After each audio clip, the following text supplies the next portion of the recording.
How you doing, guys? I hope you're all good and safe and taking care of you and your family, and make sure you exercise, keep your immune system strong. And as I told you, today we're going to do the uniform. So we got a few here and I'm going to show you some differences. So this uniform, of course, it's like using karate or ninjutsu, and it's a basic Japanese uniform. So the top part is called dogi and the belt called obi, and this part we call it kesa, and this is sode, the sleeve and the scarf. So judo uniform is just the same. Boom! So the judo uniform is the same, the main reason, same shape, but you can see here it's much more stiffer. So when you grab for jiu-jitsu and judo, when you grapple, you don't rip the uniform, and you can pull as strong as you want. And there are two main differences between jiu-jitsu uniform and judo uniform. The judo uniform is actually the sleeve. This is actually a judo uniform, but it's a short one. So it's like if we could do for both, but our Olympic judo uniform have to be, the sleeve have to go to the center of the palm and have to be here at the same length all the way. I think it's like 15 centimeters if I'm not wrong, or 20. And so there's enough cloth grip. In Jiu-Jitsu, for example, Brazilian Jiu-Jitsu, they make the sleeve much smaller and thinner and then narrower, and then it's harder to grip here, and sometimes they make it shorter also. So, and the uniform is actually smaller, a little bit smaller, so it's harder to grip. And yeah, so these are the main differences. The belt I already showed you, so we're going to go now for the next one. It will be the samurai uniform. So let's check it out.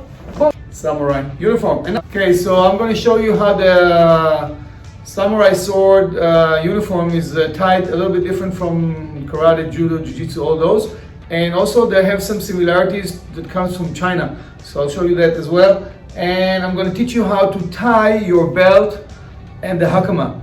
There are a few ways, but I'll show you one way that I learned from Danzaki Tomoaki Sensei, actually from Ono Sensei, which is Ono Moinaga, was a 8th Dan Iaido master that he taught me, and in a different way. I learned first from another teacher in Israel back in the 90s, Savar Erem, and then I learned a few other ways in Japan, so I adopted one way and I'm going to show it to you. Alright, so first thing, you see the uniform have those strings here and also inside. So the first thing you're going to do, you're going to tie it inside here, and then it won't open. So the uniform will be kept. And the cloth, it looks like the judo one, but actually it's a very thin, and it's a breathing one. So it's like your sweat doesn't lock there, and you take the sweat. Also in kendo they use the same one. So this is similar. Then you take the belt. Now the first thing you do, the belt is very long. You can see, I think it's almost like, let's see. Yeah, it's almost 4 meters. It's almost 4 meters long, and the idea is that you can actually wrap it around your waist 3 times, so you can put the long sword and the short sword. The short sword will be on one between the first and the second belt, and then the long one will be between the second and the third. So therefore, when the samurai is running, he doesn't have this, because the sword is always on the left side, and both swords are actually against his hip and the hip bone. So when he run and exercise and practice and fight, they're all the time pushed against the bone of the hip, and if there's no cloth in between, they will grind the skin and create a colulus or a wound.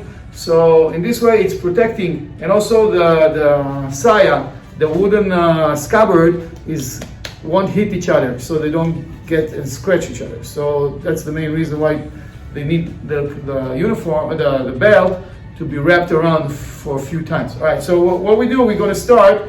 This belt, what's good about it, this part is actually soft, and over here it's a bit more thick. You can see here when I hold it, you can see that when I soft, you see this is actually double layer and this is only one layer. So you know that this part is back on the left side. So you're going to put it on the left side, okay, and you start to wrap it around. And you're going to keep that part under, and you're going to go above 3 times, and then you're going to go to the back. Now when you get to the back, you move the whole thing to the center. Okay, and then you're going to take that 2 parts and you just do a regular tie, and then from here you do a loop, and it's just like a shoelace. Okay, so it's a butterfly tie. So you tie the belt here just like you tie your shoelace. Okay, now you can just bring it all over back, you see? So now actually the tie is at the back, over here. Alright, now I'm going to take the hakama, it's here, and the hakama have a big part over here, okay? It's called koshito, and over here you have a little, sometimes it was from wood, it's like a thon, and this will go on the back of your belt over here, and you will tuck it in so it won't fall. Alright, so we start from the top, alright? And it just, actually hakama is a pants. It's like a dress, but it's actually like a pants. Now what you're going to do, you're going to put the top part on your belly button. Alright, and you're going to start to go to the back. Alright, so you start with the front. Then you cross the lines, and you're going down. You're going back, under your belly button, actually above the bone here, and above the crop, and then from here what you're going to do, you cross and you turn over. Some people, they make a tie here.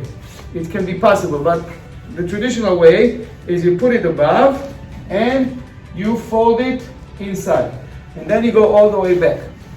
You go all the way back, and then from the back what you're going to do, you're going to take one piece, the left side will go above the right side, okay, and you make a tie, and then over here you can just tie another one. The right goes above and the left will go under and in. So that's going to be the same as a flat knot. You can also, if it's long enough, you can also make a butterfly tie here. Now you're going to take the other part, okay, and you're going to use that little tongue here, and you're going to put it inside the belt. Okay, you tuck it inside, you see, like that. So when it tucks inside, this part won't fall. Then you take the 2 belts from the side, you tuck it in, you see, so now it's up and nice and tight. And from here you're going to slide them above the other belts that already existed. I come closer so you can see. And you're going to take the left side, okay, the left side will go above the right side.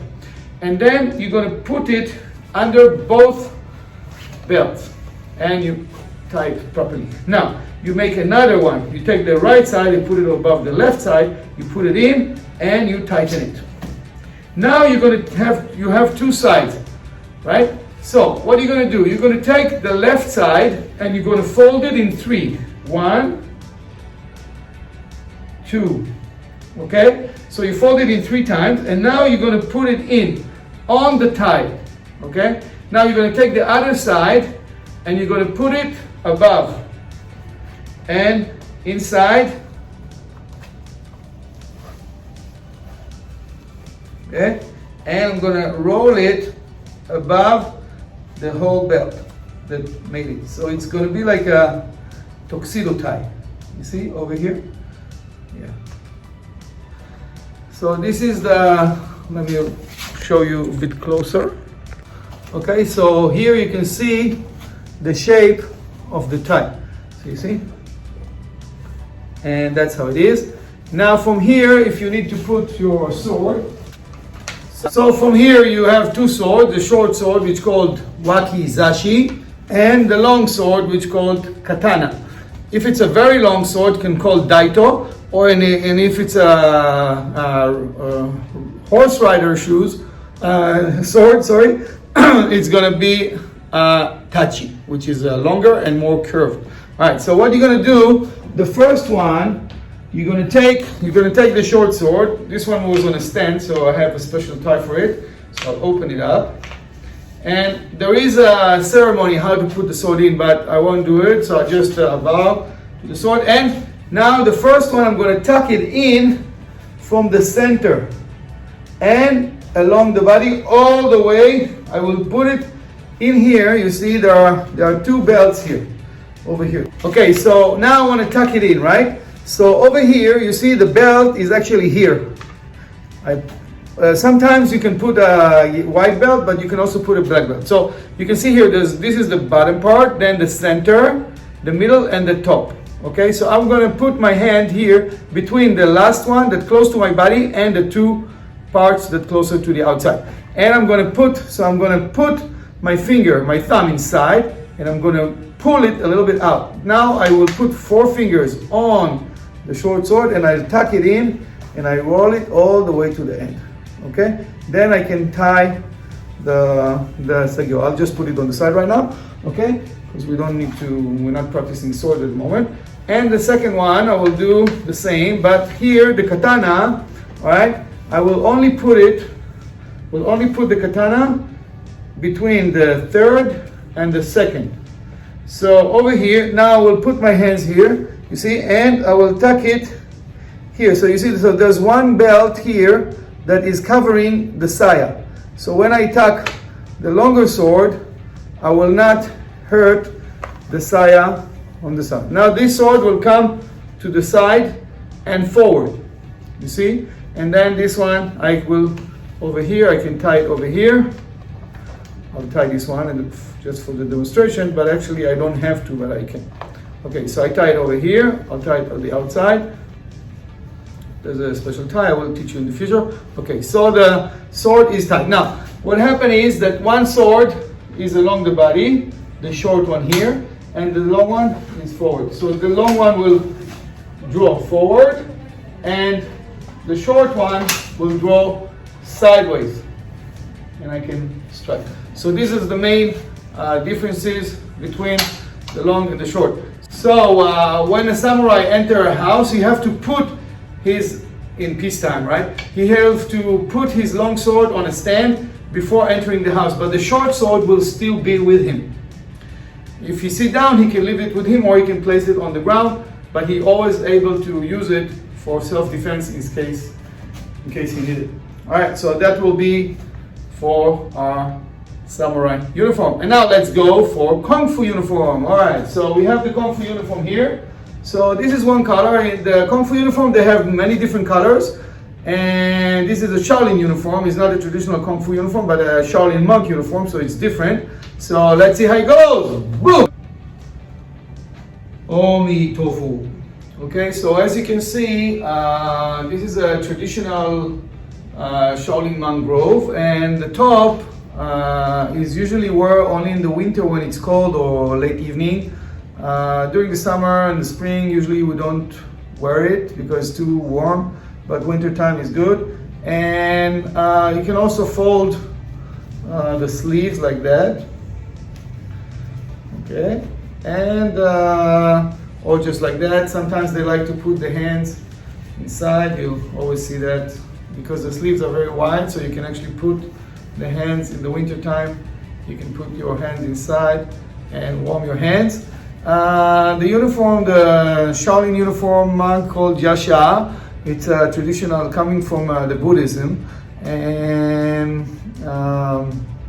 during those times it changed the colors sometimes. Usually in Buddhism, the color represent a different temple or sect where they come from. In China is not so much, and the monk nowadays used different colors. There was a time that they used also gray and black in Buddhism in China, so they called them the black monks or the black uniform monks.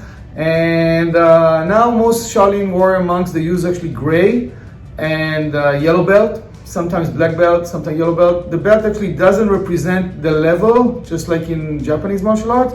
Usually it's a part of the color. So you can see somebody with a white belt and he's a master, or yellow belt, or so it depends. And I'm going to show you, I want to show you some similarities. First of all, the uniform, as you can see over here, they have some nuts, special Chinese nuts. So when you open them, it's like a loop. You have 3 ones. You can see here. So you can see the nut here. You see there's a nut. It's a special Chinese nut. And there is a loop here. So you can put it in the loop. Okay, and you have 3. over here. And that piece is actually when you tie the knot, okay, you don't want it to open during fighting or something, so you can actually tie this part to this part, and then it will secure that the knot won't open. So even if the knot open, the uniform will stay closed. Okay, so this is one thing.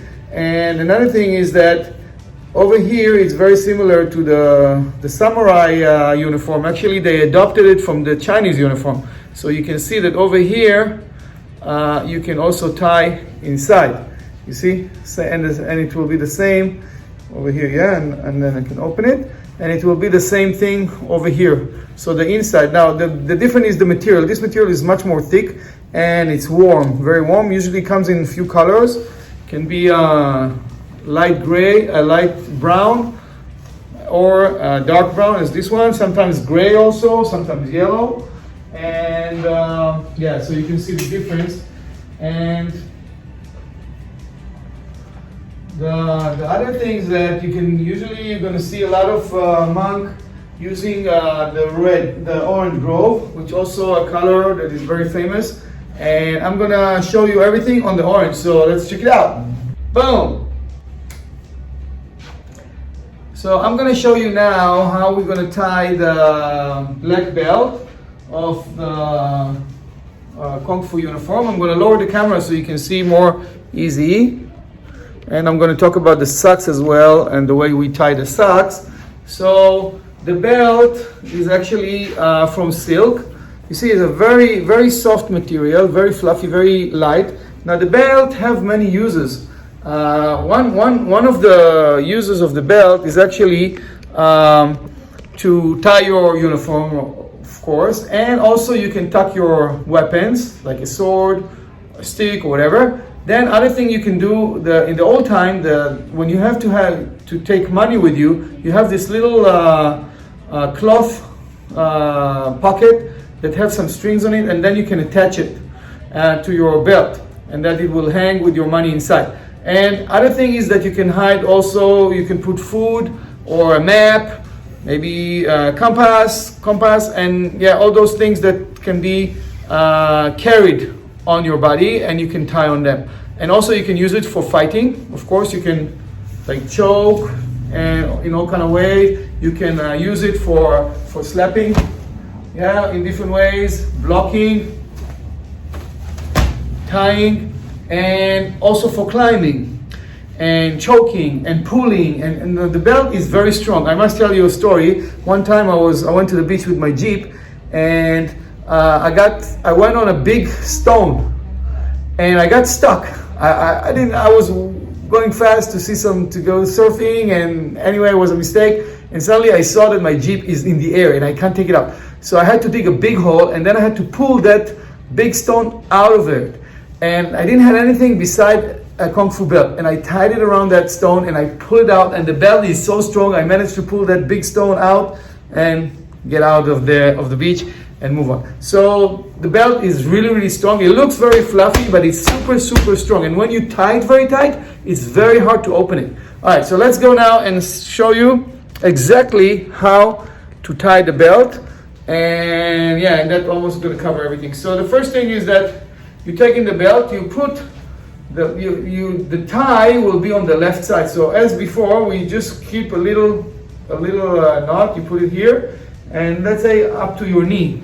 All right. Now you're going to go around, and you're going to take the left side will be short, and the top side that comes from the back will be longer. Now you're going to put it in. You're going to cover it, and you bring it in. Okay, and you tighten it. Now you're making a loop here. You see, I make a loop. Now I pull this part a little bit higher, and I put that part inside. So when I pull, I get a knot. But this is not good because this one too long, this one. Okay, another way is actually how you can pull the second strap. You see, I pull it, and once I pull it, it releases in one shot. So that's a good way to release your belt and use it for fighting or any other purpose that you need. I'm going to do it again. So this part is going to go above, and it's going to be now I make it actually shorter.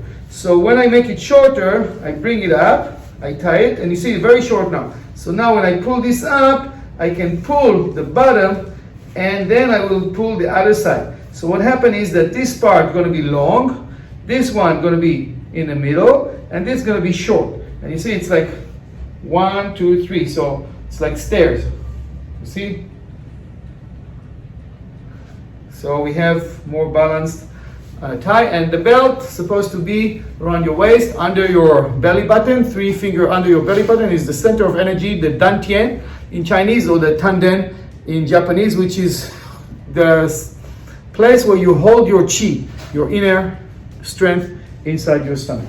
The next thing is actually the socks, and I want to show you. I have another pants here. If you're in the summer and you don't need the socks, you can have a string, and then you can tie on your legs.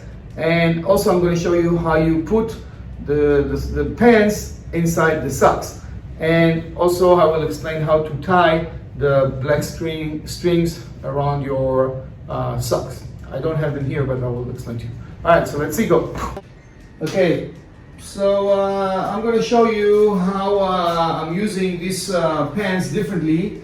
And when we don't have shoes, or we train barefoot, or we just have shoes and it's very warm in the summer, we don't want to have the socks, then we use it this way. So we have this string over here. Actually, this one is already attached from the back. Usually it's not attached, and you can have the special string that's all going to be on your socks, or you just use a rubber or skin. Then you just tie it. So what do? You're going to fold. You're going to take this, you lift up a little bit, and you fold in. And then you will make the tie. Alright, so I'm tying it. Okay, I'll show you here so you can see. And I put a little bit and open a little bit, and that's how it goes. And then you can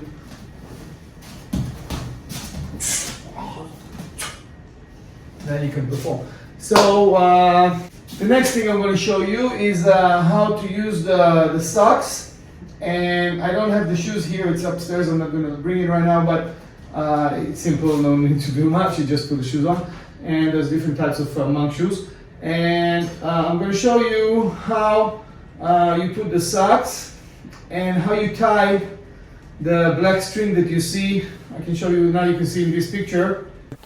This picture was taken in 2006 in Shaolin Temple with Shixing Wang, my teacher. He's a 32nd generation of Shaolin warrior monk. So you can see the socks here. I will show you by using my belt, but the same idea. So you get the idea, and then when you have it, you can try it. All right. So these are the socks. So if you don't have anything, you can use rubbers, or you can use those strings actually. So what I'm going to do, I'm going to show you now. If you have socks and you also have the string. So what you do, you lift it up and you bring it all the way to your twin muscle over here. So you pull it up to the twin muscle. You take it to the right side, a little bit to the outside part of your shin bone, and you fold it in. Then you will take the socks and you put it on. And then you can actually do two things. If you have the strings, you can just tie them here, which I made it specially for me. These pants, they made it specially for me in China. And then I put the strings like that, so it's very comfortable. So the pants can be used for holding the socks. Now, another way is that if you don't have the string attached to your pants, which usually they don't have, so what you can do, you can actually do the same thing.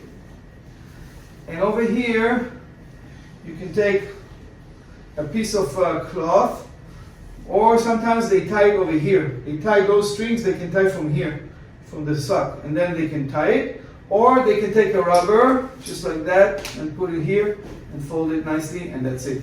Okay? Or a piece of string, or a piece of rubber string, right? The other way is to tie the strings around your sock so it doesn't fall. Now, the reason for the socks is when they go in the forest or in the mountains, there's a lot of poisonous animals, also bushes and stuff, so they don't get scratched. And the strings that make it tighter and hold it well. Especially when they practice, they do kung fu in the shows and stuff. Sometimes it's fallen open. So you put those strings, and those black stripes that you saw, it's actually a rubber stripes. And yeah, so let's say this is the rubber stripes. So first thing, you take it and you fold it into two. Then you will take the main part, you put it on the under. Okay, now you will fold it. Okay, and then you will go above, fold it again, and come up, and over here you can make the knot, and you get a nice, and this is how the Shaolin monk, you always see them, and you can, whoa. Alright, so guys, thanks so much for watching. Hope you enjoyed, hope you learned something new, and now it's time to practice hard. So stay safe, be healthy, be positive. I know it's hard, but you can go and keep on, and we're all going to be out of it, we're all going to be safe, and we're into it together. So thanks so much for everything. Omi Tofu, Buddha bless you in Chinese, and in Tai Chi Ching greeting, I'll see you next time on the next video. Alright, take care guys.